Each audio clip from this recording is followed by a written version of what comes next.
6살 동자승이 63세 큰 스님의 뺨을 후려쳤다. 모두는 경악했지만 그 뒤 사찰에 벌어진 놀라운 변화. 청운사의 새벽은 소리로 먼저 깨어났다.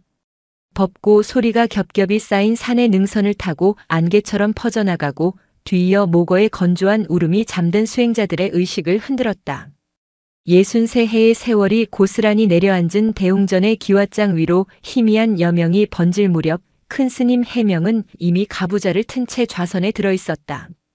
그의 등은 굽은 소나무처럼 꼿꼿했고 미동조차 없는 모습은 그 자체가 하나의 경전처럼 보였다. 제자들에게 해명은 청운사 그 자체였다. 그의 말 한마디는 법이었고 그의 침묵은 가늠할 수 없는 깊이를 가진 화두였다. 속세의 나이로 63, 범납으로는 50해를 넘긴 그는 살아있는 불경으로 통했다.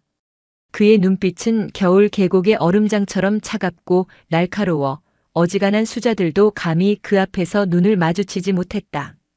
권위와 위계. 해명이 평생을 갈고 닦아온 두 개의 칼날이었다. 그는 흐트러짐을 용납하지 않았고 의심을 죄악시했다. 수행의 길은 오직 하나의 길, 곧 자신이 걸어온 길이어야만 했다. 원경수자. 새벽 예불이 끝나고 공양간으로 향하는 짧은 시간, 해명의 나직하지만 무게감 있는 목소리가 수제자 원경을 불러 세웠다.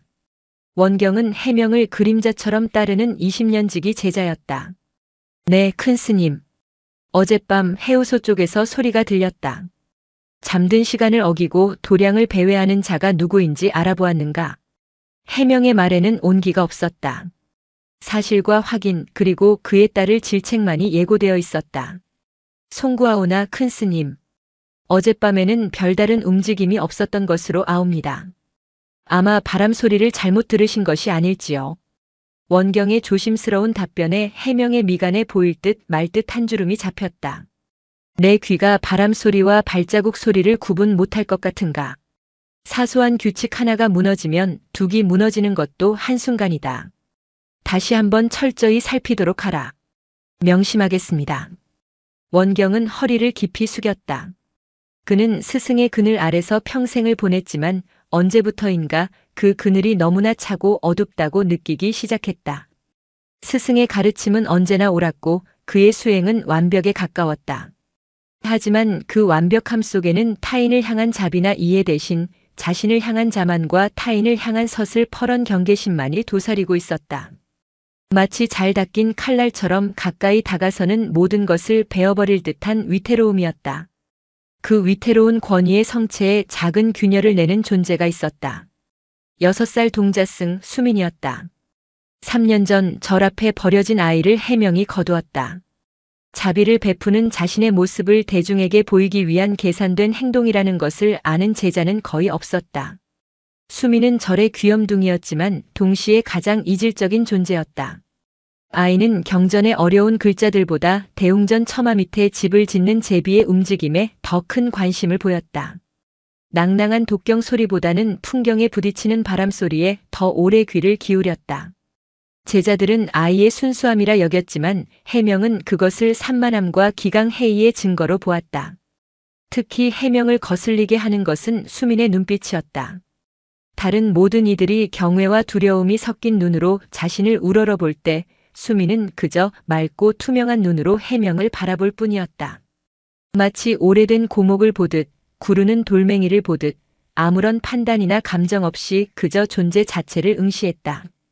그 순수한 관찰의 시선 앞에서 해명은 벌거벗겨지는 듯한 불쾌감을 느끼곤 했다. 자신의 권위라는 두꺼운 승복이 그 작은 아이의 시선 앞에서는 아무런 힘을 발휘하지 못하는 것만 같았다. 하루는 해명이 아침 공양 자리에서 대중을 향해 법문을 설하고 있었다. 수행자의 한 끼 공양에는 천지만물의 노고가 담겨 있거늘 어찌 그대들은 밥알 하나 귀한 줄 모르고 탐욕스럽게 배를 채우는가. 음식을 먹는 것이 아니라 세상을 먹는다는 마음으로. 그때 수민이 작은 숟가락을 내려놓고 해명을 향해 또랑또랑한 목소리로 물었다. 큰 스님. 모두의 시선이 아이에게로 향했다. 해명은 설법이 끊긴 것에 심기가 불편했지만 애써 위험 있는 표정을 유지했다. 무엇이냐? 그럼 큰 스님은 화를 드시는 거예요? 뭐라고? 큰 스님은 밥 드실 때마다 항상 화가 나 계시잖아요. 얼굴이 무서워요. 화를 꼭꼭 씹어 드시면 배가 아플 텐데. 순간 공양간에는 숨막히는 정적이 흘렀다. 몇몇 젊은 행자들은 크크 터져 나오려는 웃음을 참기 위해 필사적으로 고개를 숙였다. 원경의 얼굴은 새하얗게 질렸다. 해명의 얼굴은 서리빨이 내린 듯 굳어졌다. 그의 눈에서 뿜어져 나오는 냉기가 공양간 전체를 얼어붙게 만들었다. 공양 중에는 무건이다. 내 놈의 경거망동은 나중에 따로 물을 것이니 그리 알 거라. 그날 오후 수미는 법당 청소를 혼자 다 해야 하는 벌을 받았다. 하지만 아이는 벌을 받는다는 생각조차 없는 듯 했다. 작은 손으로 걸레를 쥐고 넓은 법당 바닥을 닦으며 창살을 통해 들어오는 햇살이 만들어내는 먼지의 춤을 황홀하게 바라볼 뿐이었다. 그 모습을 법당 문 밖에서 지켜보던 해명은 이해할 수 없는 감정에 휩싸였다.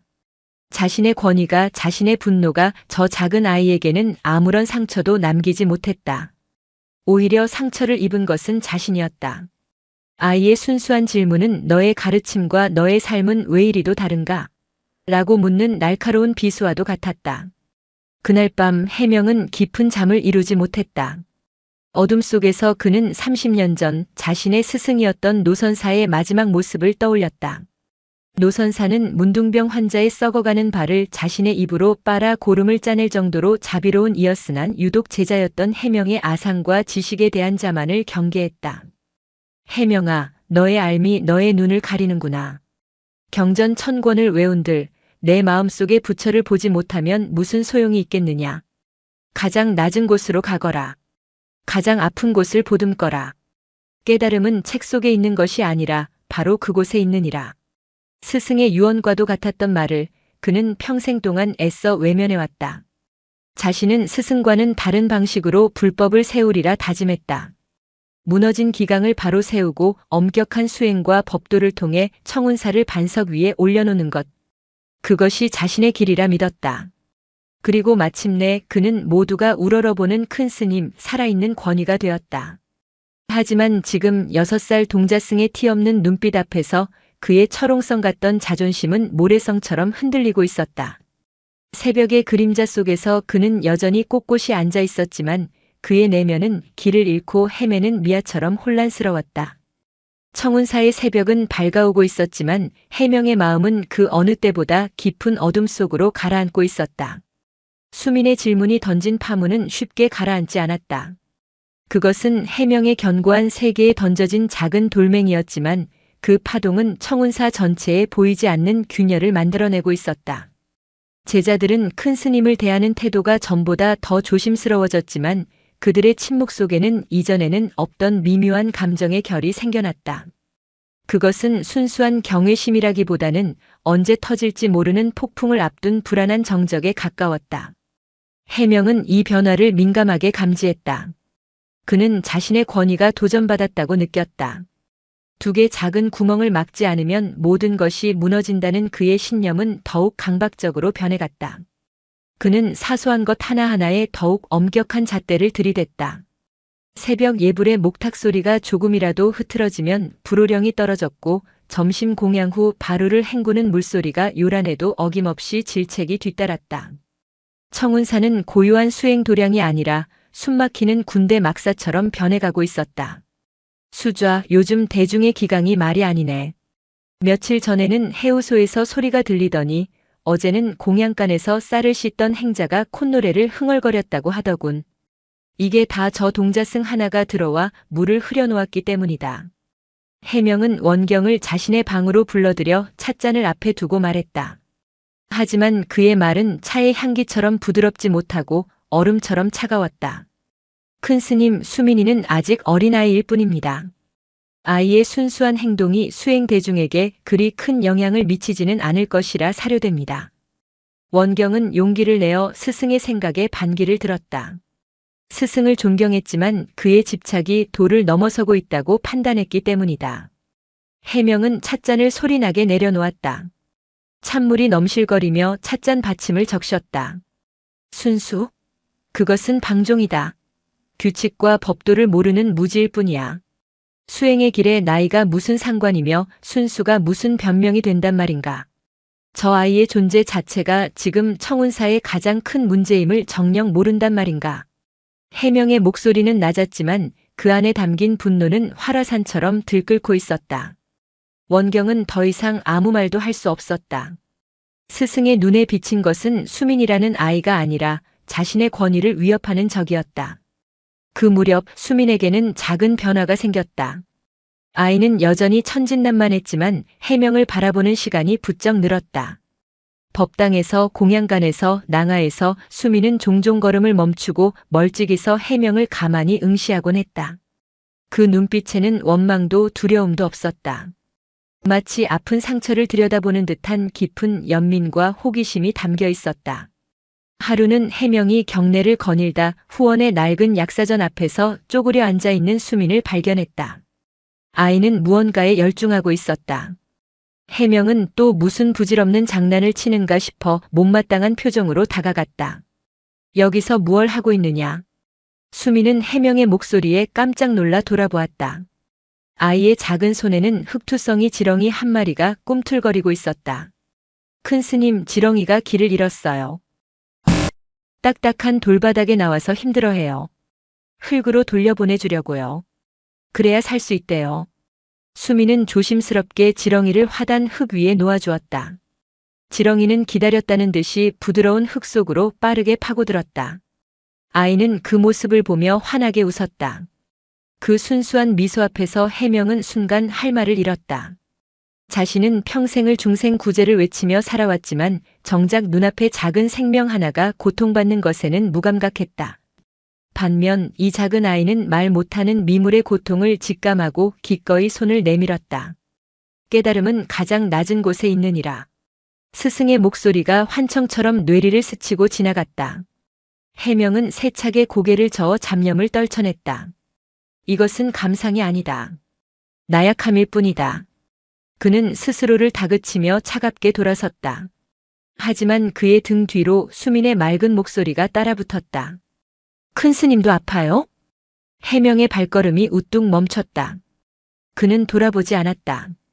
무슨 소리냐? 큰 스님도 자꾸 딱딱한 돌바닥으로만 걸으시잖아요. 마음이 아플 것 같아요. 부드러운 흙을 밟아야 하는데. 해명은 대답하지 않고 그대로 걸음을 옮겼다. 하지만 그의 심장은 망치로 맞은 듯 세차게 뛰고 있었다. 아무도 몰랐다.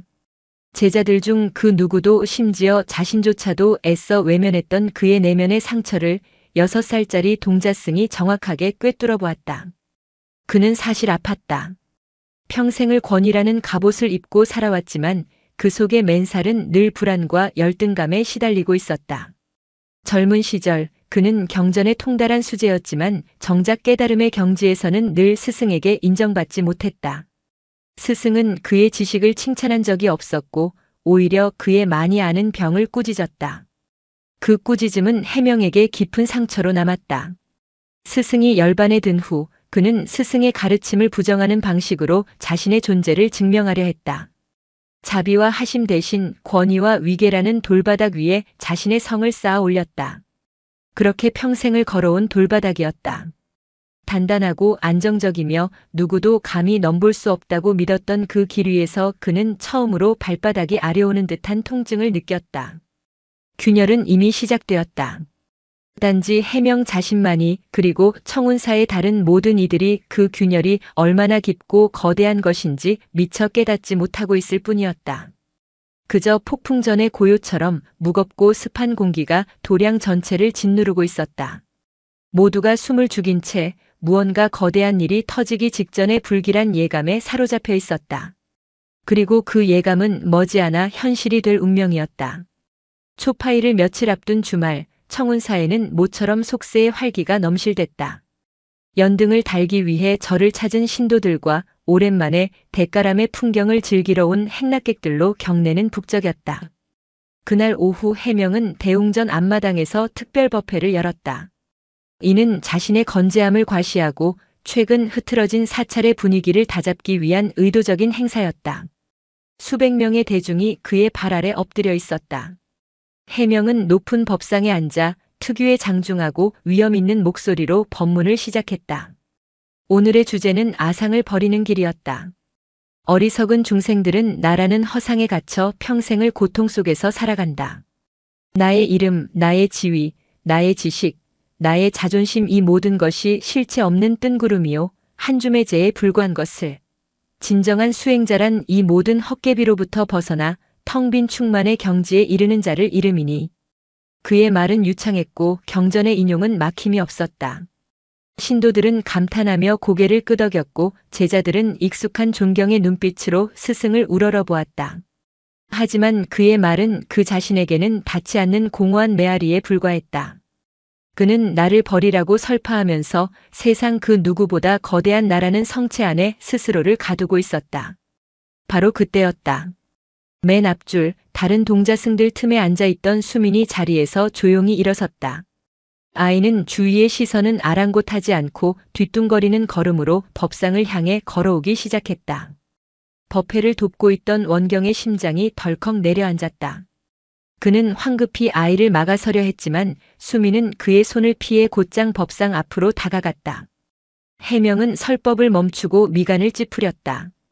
또다시 자신의 권위에 도전하는 이 아이의 당돌함에 속에서부터 분노가 치밀어 올랐다. 하지만 수많은 눈이 지켜보는 앞에서 화를 낼 수는 없는 노릇이었다. 그는 애써 인자한 목소리를 꾸며내어 물었다. 수민아, 대중이 법문을 듣고 있거늘 무슨 일이냐? 수민은 대답하지 않았다.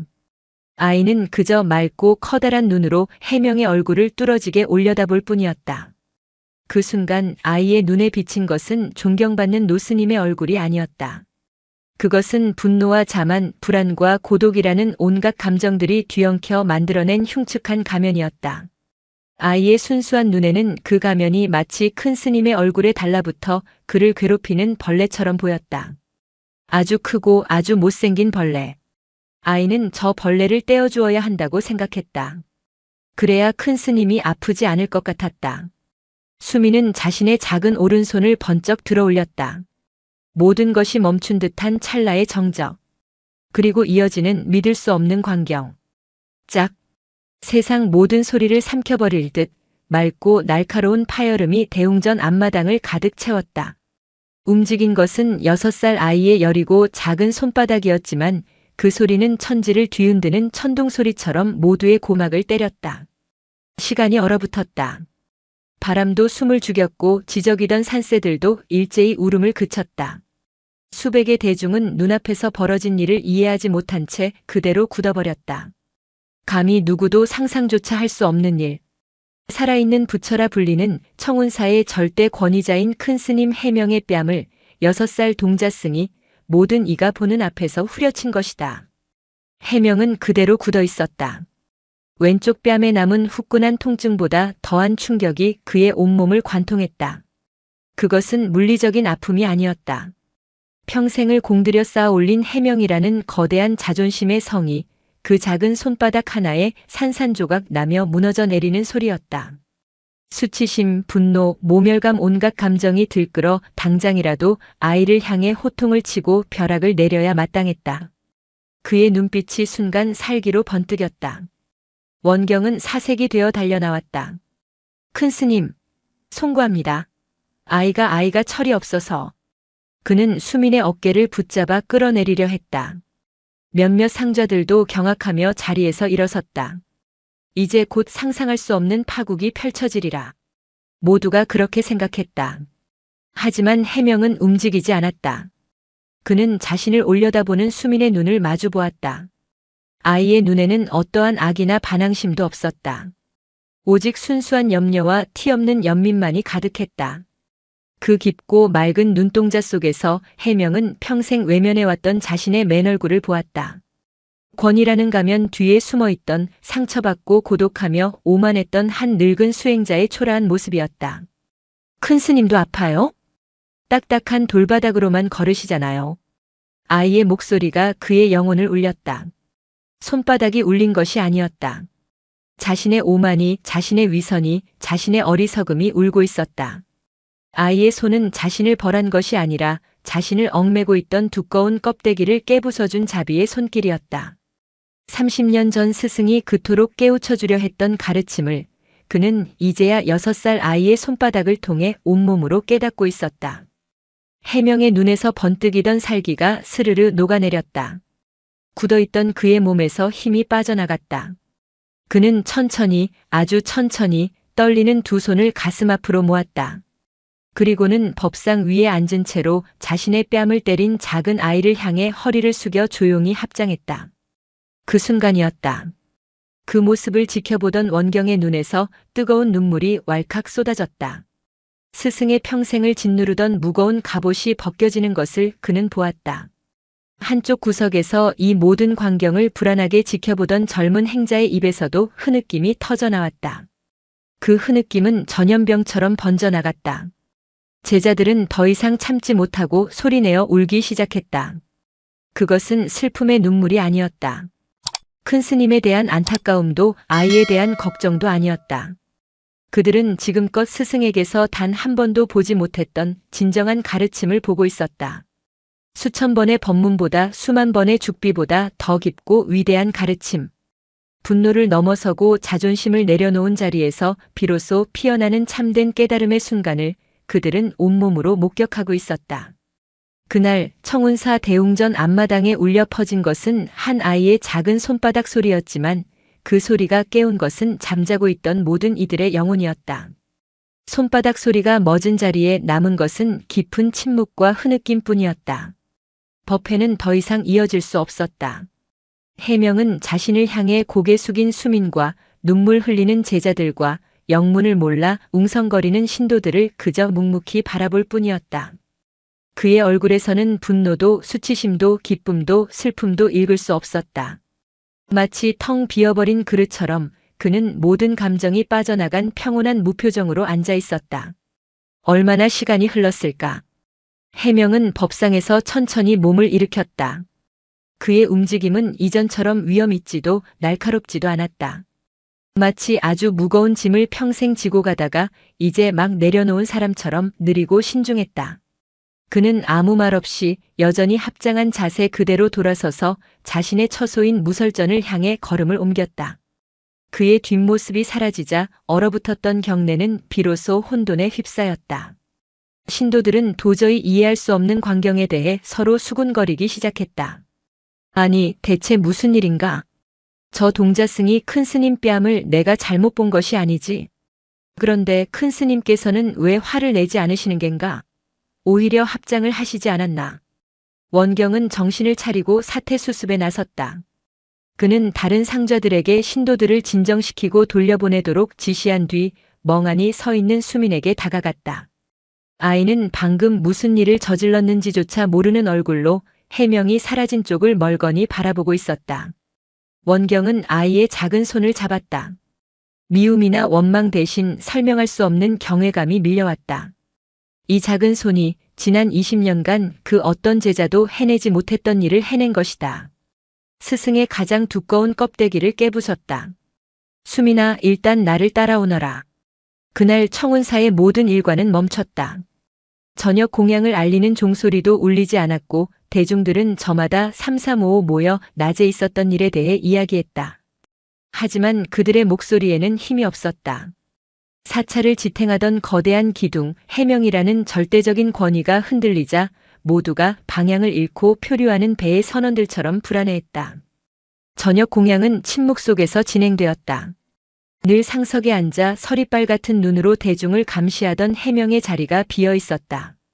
그 부재는 그 어떤 존재감보다도 더 무겁게 공양간을 짓눌렀다.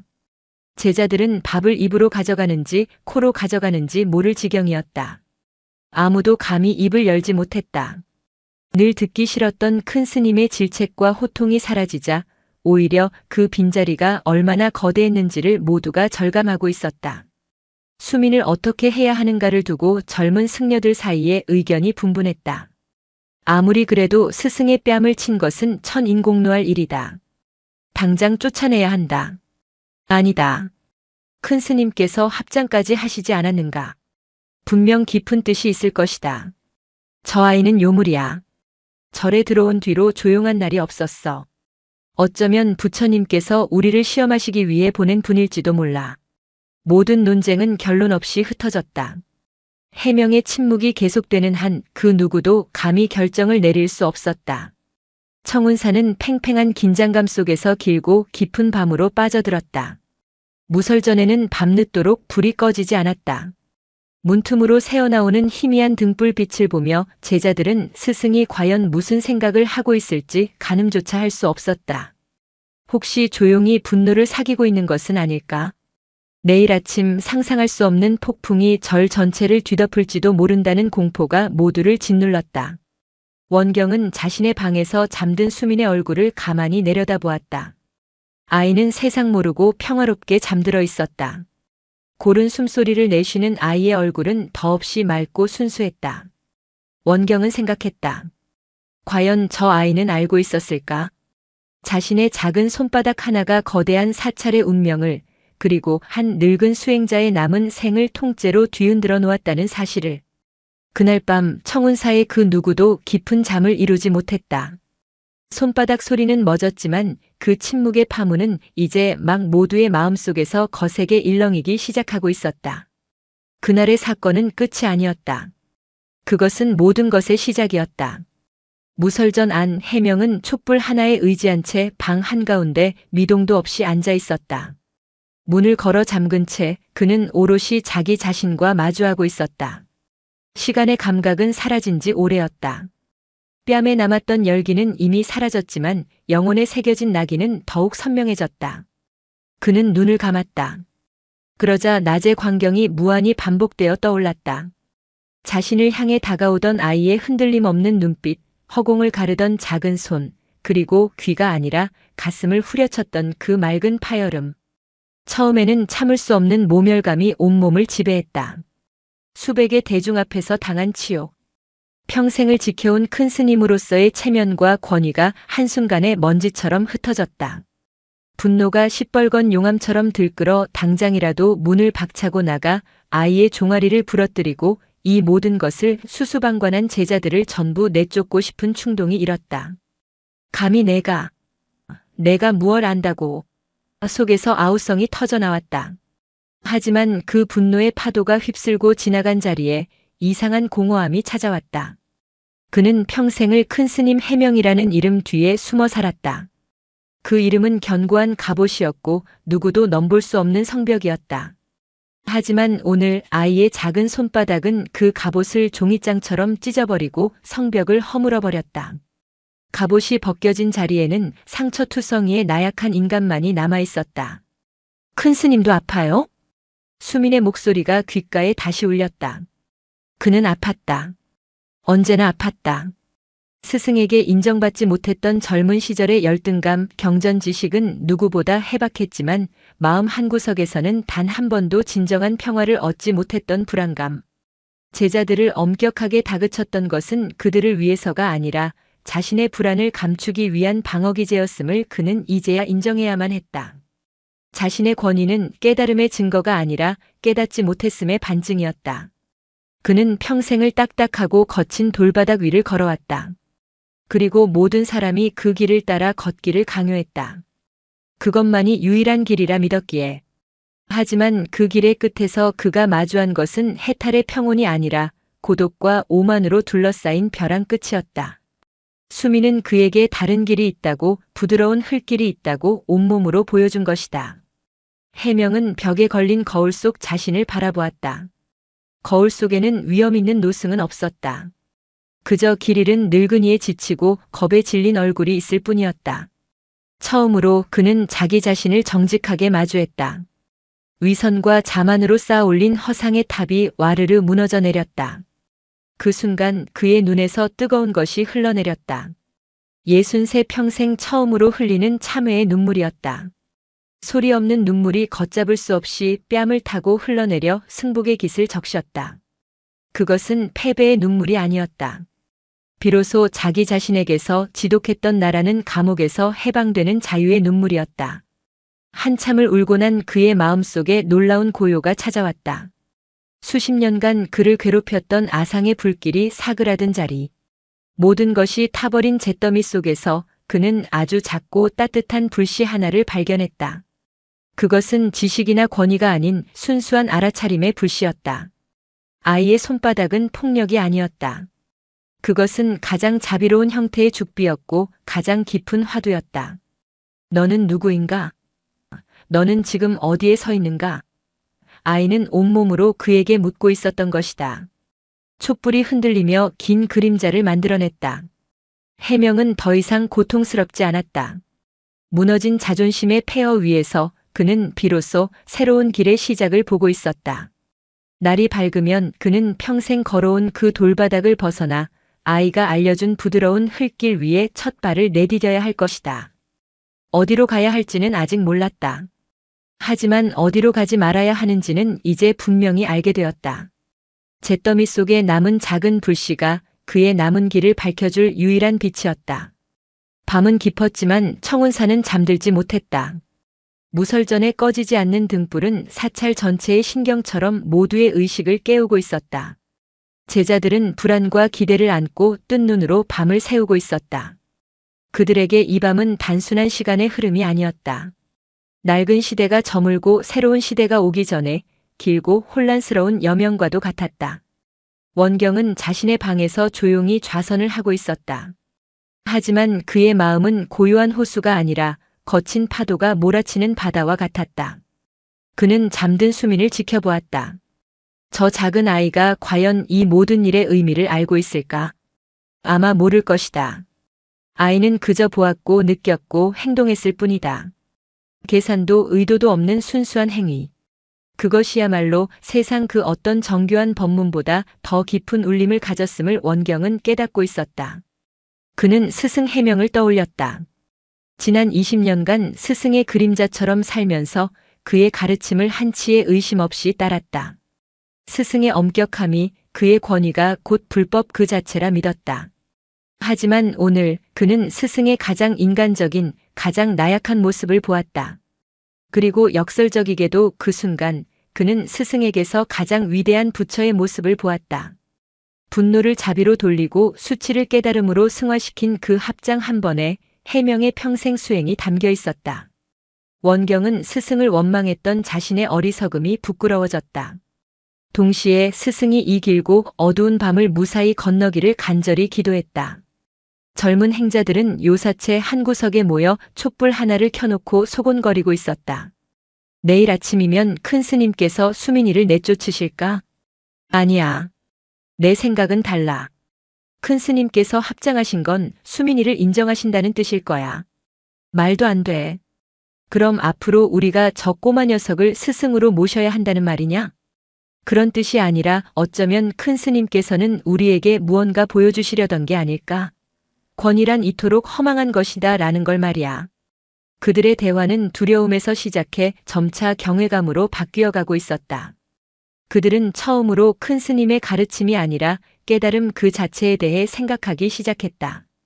해명이 만들어 놓은 절대적인 위계 질서에 균열이 가자 비로소 그들은 스스로 생각하고 질문할 수 있는 자유를 얻게 된 것이다. 시간이 흘러 동쪽 하늘이 희미하게 밝아오기 시작했다. 새벽 예불 시간을 알리는 법고를 쳐야 할 시간이었지만 누구도 감히 법고루에 오르지 못했다. 모든 이들이 무설전의 문만 바라보고 있었다. 이제 곧 저 문이 열릴 것이다. 그리고 문이 열리면 청운사의 새로운 역사가 시작될 것이다. 모두가 숨을 죽였다. 바로 그 순간 길고 무거운 침묵을 깨고 무설전의 문이 안으로 삐걱 소리를 내며 열렸다. 가장 먼저 문 밖으로 나온 것은 해명이었다. 밤사이 수십 년은 더 늙어버린 듯도 했고 반대로 수십 년은 더 젊어진 듯도 보였다. 그의 얼굴에는 더 이상 사람을 얼어붙게 만들던 권위의 그림자가 없었다. 대신 깊은 밤 호수처럼 잔잔하고 투명한 평온함이 깃들어 있었다. 그는 자신을 바라보는 제자들을 한 명 한 명 따뜻하고 부드러운 눈길로 천천히 둘러보았다. 그 눈길에는 어떠한 판단이나 평가도 담겨 있지 않았다. 그저 있는 그대로를 받아들이는 듯한 온화한 시선이었다. 해명은 아무 말도 하지 않았다. 그는 대웅전으로 향하지도 법고루를 향하지도 않았다. 그는 천천히 아주 천천히 맨발로 흙바닥 위에 내려섰다. 그리고는 마치 처음 걸음마를 배우는 아이처럼 조심스럽게 한 걸음 한 걸음 수민이 머무르고 있는 원경의 처소를 향해 걷기 시작했다. 그의 첫 발자국이 새벽의 차가운 흙 위에 찍히는 순간 청운사의 진짜 새벽이 오고 있었다. 새벽의 정적 속 해명의 맨발이 흙의 감촉을 느끼며 한 걸음씩 나아갔다. 그의 뒤를 따르는 제자들은 숨조차 제대로 쉬지 못했다. 그들은 스승의 발걸음이 어디로 향하는지 그리고 무엇을 하려 하는지 짐작조차 할 수 없었다. 그저 거대한 역사의 한 페이지가 바로 눈앞에서 넘어가고 있음을 직감할 뿐이었다. 원경의 처소 앞에 다다른 해명이 걸음을 멈췄다. 인기척에 놀란 원경이 황급히 문을 열고 나왔다. 스승의 맨발과 평온한 얼굴을 본 그는 순간 말을 잃고 그 자리에 얼어붙었다. 큰 스님 어찌하여. 바로 그때 방 안에서 잠이 깬 수민이 눈을 비비며 밖으로 나왔다. 아이는 마당에 서 있는 해명과 그 뒤의 승려들을 보고는 잠이 덜 깬 얼굴로 멀뚱멀뚱 서 있었다. 다음 순간 청운사의 역사를 통틀어 가장 믿을 수 없는 광경이 펼쳐졌다. 해명은 수민을 가만히 바라보았다. 그의 눈에는 어떠한 권위도 분노도 심지어 가르침을 주려는 의도조차 없었다. 그저 한 인간이 다른 인간을 바라보는 순수한 시선만이 존재했다. 그는 천천히, 아주 천천히 모든 제자들이 지켜보는 앞에서 자신의 두 무릎을 꿇었다. 마른 흙먼지가 그의 새하얀 승복 바지를 더럽혔지만 그는 아랑곳하지 않았다. 그리고는 두 손을 땅에 짚고 이마가 땅에 닿도록 깊이, 아주 깊이 머리를 조아렸다. 오체투지. 불법에서 가장 낮은 자세로 상대를 공경하는 최고의 예법이었다. 살아있는 불법 그 자체라 불리던 노스님이 6살 동자승에게 흙바닥 위에서 오체투지를 하고 있었다. 제자들은 경악을 넘어 차라리 비현실적인 감각에 사로잡혔다. 이것은 꿈인가? 아니면 우리 모두가 단체로 마에 신 것이란 말인가? 원경은 차마 그 광경을 끝까지 보지 못하고 고개를 돌려 눈물을 삼켰다. 모두가 얼어붙은 그 순간 정작 이 모든 사건의 중심에 있는 수민은 어리둥절한 표정이었다. 아이의 눈에는 큰 스님도 오체투지도 보이지 않았다. 그저 할아버지 한 분이 차가운 땅바닥에 엎드려 있는 모습만이 보일 뿐이었다. 아이는 아장아장 해명에게 다가갔다. 그리고는 자신의 작은 손으로 해명의 등을 토닥이며 말했다. 할아버지 일어나세요. 옷에 흙 다 묻어요. 감기 걸려요. 아이의 순수한 걱정이 담긴 목소리.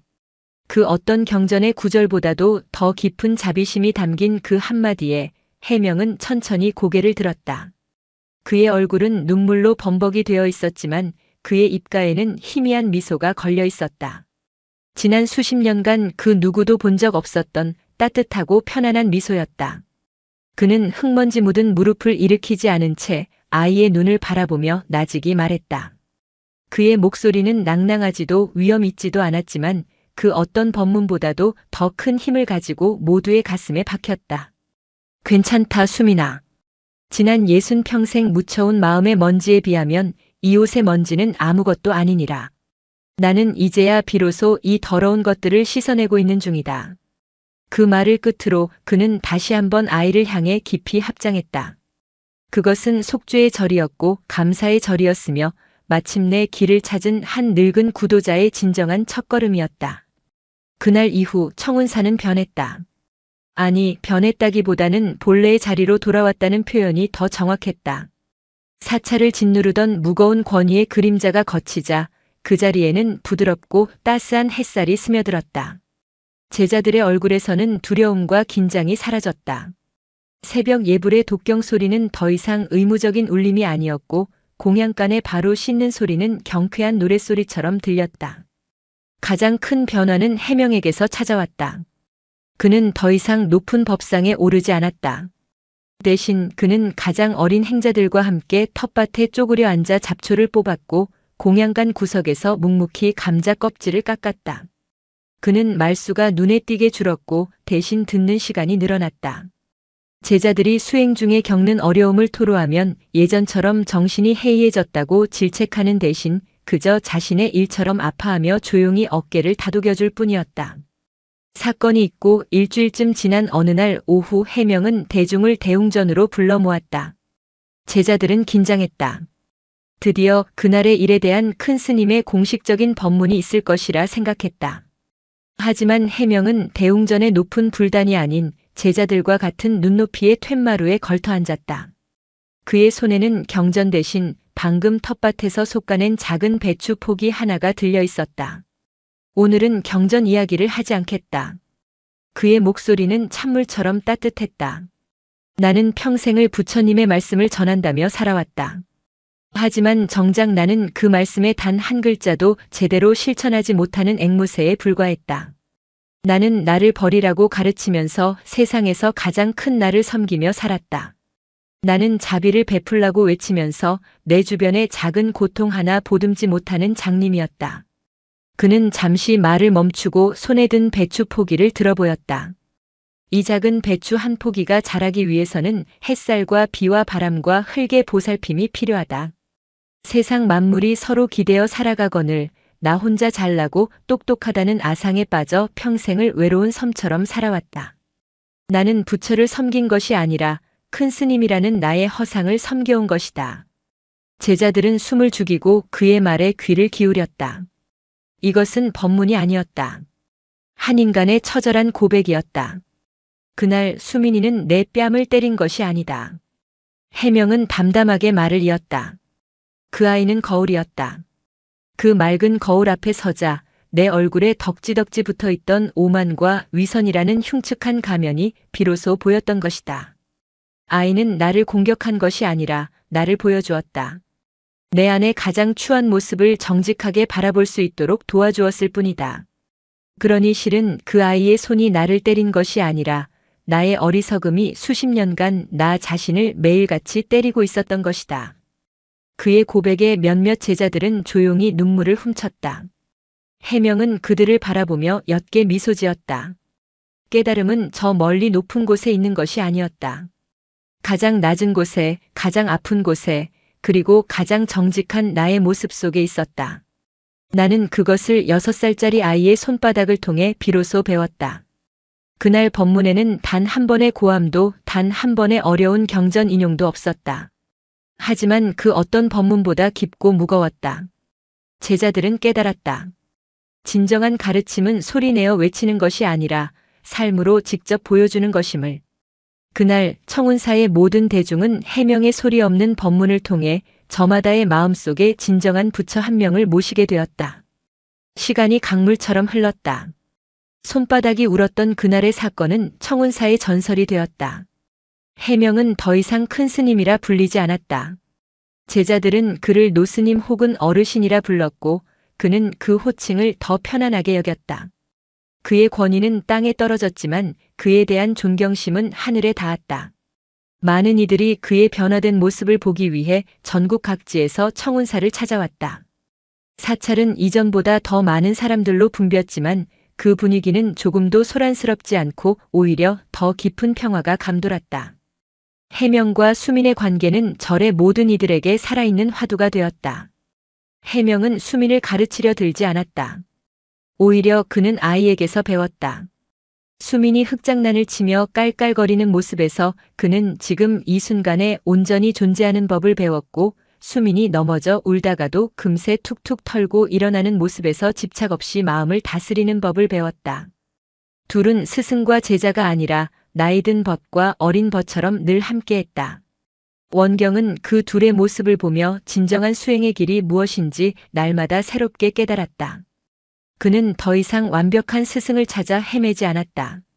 스승의 그림자에서 벗어나자 비로소 자기 자신의 길을 걸을 수 있게 되었다. 그는 해명의 든든한 버팀목이 되어 주었고 수민에게는 자애로운 아버지가 되어 주었다. 청운사는 원경의 묵묵한 보살핌 아래 온화하고 굳건한 수행 공동체로 거듭났다. 그러던 어느 늦가을 해명의 오랜 도반이자 그의 스승을 함께 모셨던 노승 한 명이 청운사를 찾아왔다. 수십 년 만의 해후였다. 두 노승은 툇마루에 앉아 회포를 풀었다. 그때 마당에서 잠자리를 쫓던 수민이 해명에게 달려와 품에 안겼다. 해명의 도반이었던 노승은 수민을 보는 순간 얼굴이 미세하게 굳어졌다. 그는 아이의 얼굴을 한참 동안 들여다보더니 나직이 입을 열었다. 해명 스님, 혹 저 아이가 절에 들어올 때 어미가 남기고 간 신표 같은 것이라도 있었습니까? 아닐세. 그저 갓난아이를 포대기에 싸서 절문 앞에 두고 갔을 뿐이었네. 참으로 기이한 인연이로군요. 노승은 잠시 망설이다가 아주 오래전의 이야기를 꺼내놓았다. 기억하십니까? 우리 은사님께서 열반에 드시기 몇 해 전 한 젊은 여인이 찾아왔던 것을요. 아이를 가졌는데 그 아이 아비 될 사람이 불의의 사고로 세상을 떠나 홀로 아이를 키울 수 없게 되었다며 은사님께 울며 매달렸지요. 해명은 어렴풋이 기억을 더듬었다. 그런 일이 있었던가. 그때 은사님께서 그 여인의 등을 다독이며 말씀하셨습니다. 걱정 말거라. 내가 낳을 아이는 보통 인연이 아니다. 훗날 이 아이가 거대한 종을 울려 잠든 용 한 마리를 깨우게 될 것이다라고 말입니다. 그리고는 그 여인에게 작은 옷가락지 하나를 주며 훗날 정 힘들거든 아이와 함께 다시 찾아오라 하셨지요. 하지만 그 여인은 다시 돌아오지 않았습니다. 노승은 수민의 천진한 얼굴과 해명의 평온한 얼굴을 번갈아 보며 말을 이었다. 그런데 스님, 저 아이의 눈매와 콧날이 꼭 스님의 젊은 시절을 보는 듯합니다. 그리고 그 여인이 스님의 속과 누이와 무척이나 닮았었습니다. 순간 해명의 세상이 멈췄다. 기억 저편에 묻어두었던 병약하고 불행했던 어린 누이의 얼굴이 떠올랐다. 부모를 일찍 여의고 절에 의탁했던 자신 때문에 제대로 보살핌받지 못하고 일찍 속세로 나가 온갖 고생을 하다 소식이 끊겼던 바로 그 누이였다. 해명은 떨리는 손으로 수민의 얼굴을 감쌌다. 진실이 무엇인지는 알 수 없었다. 하지만 중요하지 않았다. 운명이든 우연이든 혹은 부처의 깊은 안배이든 이 아이는 그에게 와야만 했던 존재였다. 자신이라는 거대한 잠든 용을 깨우기 위해 이 작은 손이 종을 울려야만 했던 것이다. 해명은 아이를 가만히 끌어안았다. 아이의 몸에서 따뜻한 온기가 전해져 왔다. 손바닥의 메아리는 수십 년의 세월을 거슬러 올라 한 수행자의 가장 깊은 곳에 닿아 비로소 고요해지고 있었다. 다시 몇 해의 세월이 흘렀다. 해명은 이제 법당에 나서는 일조차 힘겨워할 정도로 쇠약해졌다. 그의 육신은 마른 나뭇가지처럼 쓰러져 갔지만 그의 정신은 가을 하늘처럼 더없이 맑고 투명했다. 수미는 어느덧 의젓한 소년이 되어 노스님의 곁을 그림자처럼 지켰다.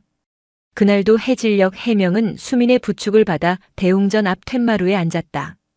붉게 물든 저녁 노을이 청운사 전체를 부드럽게 감싸고 있었다. 바로 그날이었다.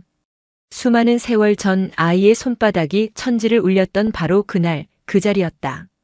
두 사람은 아무 말 없이 서쪽 하늘을 물들이는 장엄한 빛의 향연을 바라보았다. 해명의 주름진 손이 툇마루 위에 힘없이 놓여 있었다.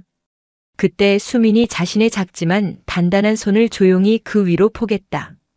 따뜻한 온기가 해명의 마른 손등으로 스며들었다. 그것은 참회도 가르침도 위로도 아니었다. 그저 함께 존재하는 존재들의 순수한 교감이었다. 해명은 포개진 두 손과 저녁 노을을 번갈아 보았다. 그는 아주 오랫동안 그날의 소리를 생각해왔다. 처음에는 자존심이 깨어지는 파열음이라 생각했다. 그 후에는 어리석음을 깨우는 죽비 소리라 생각했다. 그리고 마침내는 자신을 얽맨 업의 사슬이 끊어지는 소리라고도 생각했다. 하지만 지금 이 순간 그는 그 소리의 진짜 의미를 알 수 있었다. 그것은 우는 소리가 아니었다. 해명은 수민을 돌아보며 생의 마지막 힘을 다해 온화하게 미소 지었다. 그날 손바닥은 울지 않았다. 닫혀있던 문을 여는 소리였다. 어둡고 차가운 방 안에 60평생 갇혀있던 한 늙은 수행자의 영혼이 마침내 문을 열고 세상의 빛 속으로 걸어나오며 터뜨린 환한 웃음소리였다.